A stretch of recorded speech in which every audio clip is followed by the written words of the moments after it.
네, 기재부 장관님.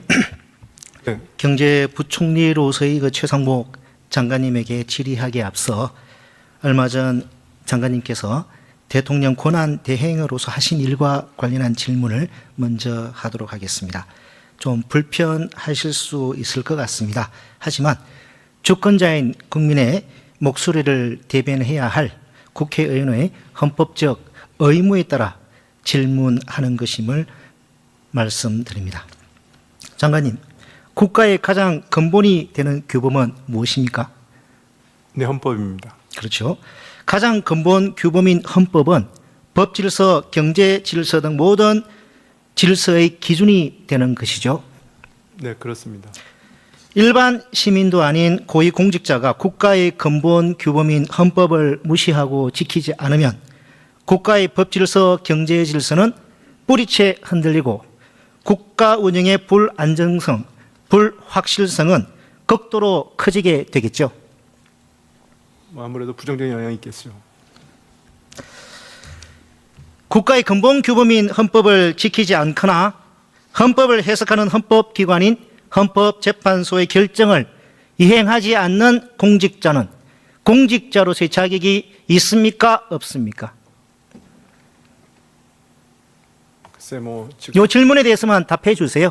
복잡하게 생각하실 거 없습니다. 복잡하게 생각하는 게 아닙니다. 의원님께서 어떤 질문을 하실 걸 제가 알고 있기 때문에 답변을 이렇게 단답형을 드릴 수 없다는 말씀을 드리는 겁니다. 다시 한번 묻겠습니다.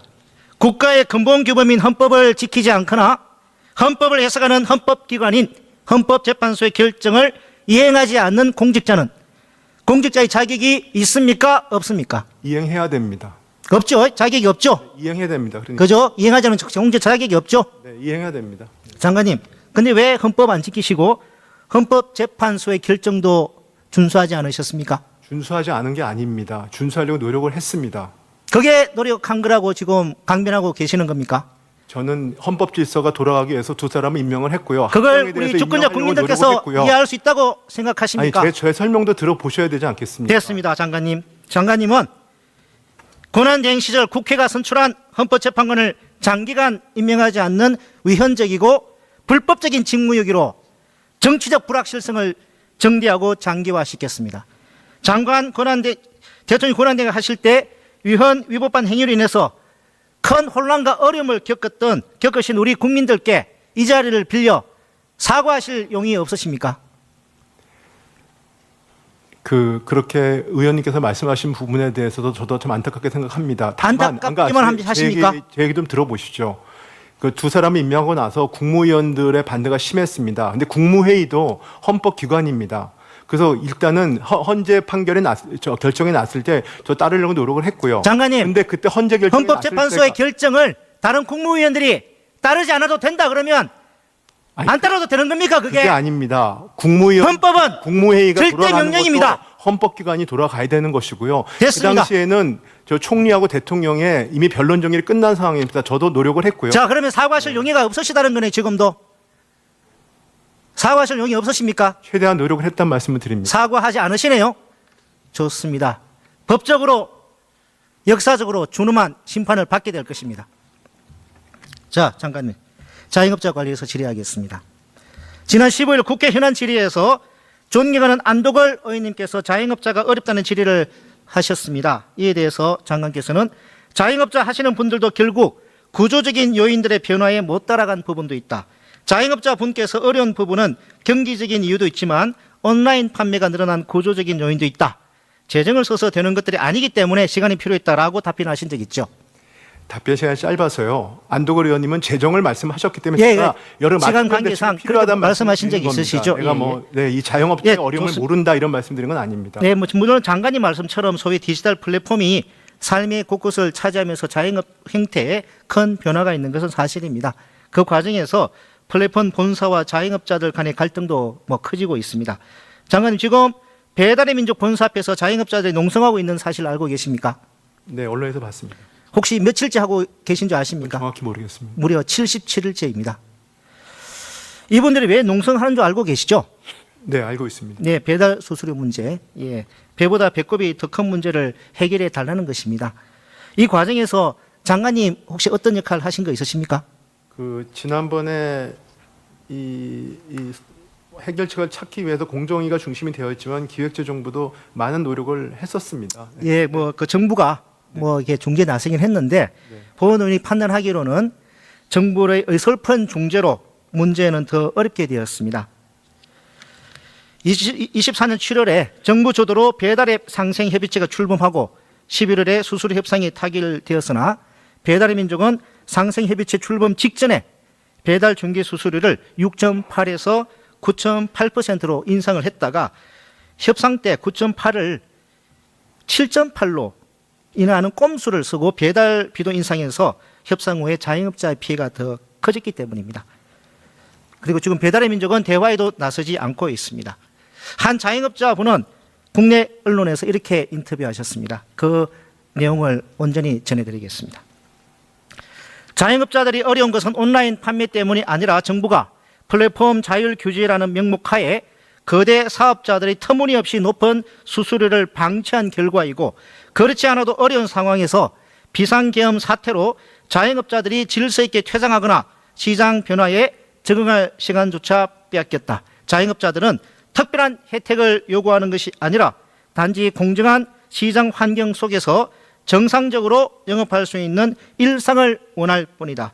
이 점에 대하여 부총리님은 어떻게 답변하실 건가요? 잠깐 시간을 드릴 테니까 여기에 대해서 답변하실 수 있겠습니까? 네, 뭐 지금 자영업자 분들의 어려운 부분에 대해서 저희도 뭐 정책 당국자로서 그냥 안타깝게 생각합니다. 근데 이걸 해결하는 방법이라는 게 사실은 그 현행법 체계 내에서 한계가 있는 측면이 있습니다. 그래서 좀 이 플랫폼 사업자들 간에 자율적인 합의를 노력을 했는데 그게 여의치 않았습니다. 그런 측면이 있는데 좀 더 이게 다른 방법이 있는지 저희도 고민을 같이 해보겠습니다. 추가적으로 이어서 질문해 보겠습니다. 자, 우리나라 자영업자 50대 이상이 50.3%로 가장 많고 창업 직전에는 53%가 직장인 임금 근로자였습니다. 왜 50대 이상 직장인이 자영업 창업에 뛰어들겠습니까? 그건 우리나라의 형편없는 사회 안전망 때문이 아닙니까? 네, 그렇게 되면 계속 고용 문제도 네, 우리가 해결해야 될 이슈입니다. 네. 자, 자영업자 문제 외에 노동자 문제 관련해서도 짚어보겠습니다. 지난해 세수 부족으로 산재기금 끌어다 쓰셨죠? 네. 그런데 세수가 부족하다고 2023년 11월에 산재기금에서 예탁한 1.6조 원 가량 상환하지 않고 기간 연장했죠. 네, 그렇습니다. 그러다 보니까 올해 산재기금이 공자기금에 예탁한 금액이 4.85조 원에 달합니다. 예년보다 대단히 많습니다. 정부로서는 어차피 만기까지 이자를 지급하고 돌려주는 것이니까 문제없다고 생각할지 모르겠습니다. 하지만 문제가 있습니다. 2023년 11월 달에 산재기금이 공자기금에 예탁한 1.6조 원, 금리가 얼마인 줄 아십니까, 장관님? 금리 뭐 3.86%입니다. 지금 말씀드리겠습니다. 네네. 그런데 지난해 산재보험기금 여유재원 운용 수익률이 얼마인 줄 아십니까? 8.56%입니다. 2배 넘는 차이가 납니다. 즉 정부에 예탁하지 않고 운용했더라면 더 높은 수익률로 산재기금의 재정에 기여했을 자금을 공자기금에 예탁함으로써 손해를 보게 된 것입니다. 단순 계산해서 1.6조 원을 운용하지 않고 예탁함으로써 보게 되는 손해는 750억 원이 넘습니다. 이게 다 노동자의 업무상 재해를 보상하고 재해 예방에 사용되어서 할 노동자들의 몫입니다. 이걸 부자들 감세해주고 세수가 부족하다고 끌어다 쓴 것입니다. 이게 약자 방치가 아니고 무엇입니까? 전 정권인 윤석열 정부는 약자 방치 정부였습니다. 그 중심에 바로 최상목 장관께서 계셨습니다. 의원님. 게다가 최상목 장관께서는 약자는 방치하고 사익은 극대화했습니다. 미국 국채 투자 관련해서 질문하겠습니다. 많은 분들이 장관께서 환율에 베팅했다고 지적하는데 보노위는 그건 일부만 맞다고 생각합니다. 장관께서 투자한 채권 저쿠폰 채권이죠. 소위 저쿠폰 채권 맞죠.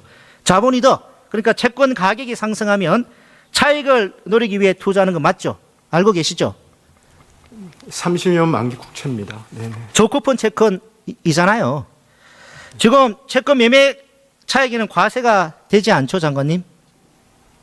그렇죠. 금투세가 원래 예정대로 도입됐더라면 도입이 아니라 올해 1월 1일에 시행됐더라면 채권 차익 과세가 될 수 있었는데 장관님 작년에 금투세 폐지 앞장서셨고 금투세 폐지되었습니다. 지금 채권 매매 차익은 이제 과세가 안 되게 됐죠.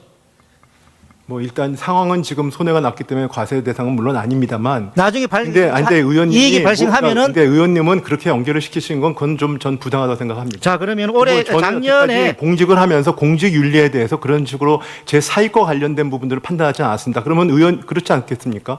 그거는 뭐 제가 그 부분 그리고 저 부분이 이해 충돌이 있는 건 제가 거기 요청을 해놨기 때문에 기다리고 있습니다. 장관님께서 작년 8월달에 이제 해당 채권을 사셨다고 이제 밝히셨는데 그리고 그 전에 가지고 있는 삼성증권에서 나온 리포트 내용을 예금을 가지고 산 리포트 겁니다. 내용을 갖다가 좀 보여드리겠습니다. 네. 금투세가 시행되면 채권의 자본 차익에 대해서도 세금이 부과되어서 저쿠폰 채권의 장점이 사라질 수 있었지만 이제 그런 걱정을 덜 수 있게 된 것이다. 저 장관님께서 금투세 폐지 앞장선 결과 물론 장관님은 고의가 아니었다고 이제 지금 뭐 해명을 하십니다만은 결과적으로는 저게 제 발언입니까? 아닙니다. 전 저런 적이 발언. 삼성증권에서 나온 리포트입니다. 저쿠폰 채권의 어떤 성격에 대해서 결과적으로 장관님은 뭐 고의가 아니라고 말씀을 하시는데요. 결과적으로 장관님께서 큰 수혜자 중 한 명이 된 것은 저에 대한 맞지 신뢰가 않습니다. 그거밖에 안 된다는 걸 제가 되돌아보겠습니다. 네. 이번에 내놓은 추경안도 시급하다는 말뿐이지 상생 페이백 같은 사업은 올해 하반기나 되어야 제대로 시행이 됩니다. 장관님께서는 본인이 했던 일에 분명히 법적으로 역사적으로 준엄한 평가를 받게 될 것이라고 말씀을 다시 한번 드립니다.